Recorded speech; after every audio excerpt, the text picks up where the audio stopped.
So हे guys, मी आलेली आहे बोरं खायला. तुम्ही बघू शकता, बोरं दिसता का तुम्हाला?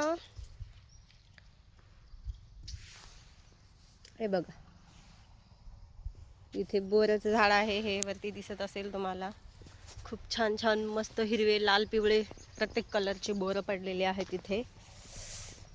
मला बोरं खायला खूप आवडतं, त्यामुळे मी स्कूलमध्ये जाता जाता इथे बोरं खायला थांबलेले आहे. मॉर्निंगचा टाइम जो की आम्ही स्कूलमध्ये डान्स शिकवायला जातो.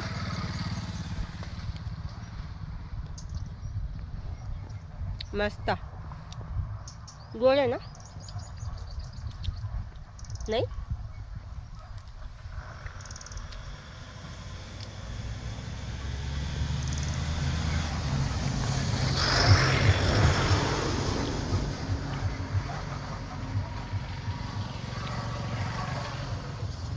मज़ा आया.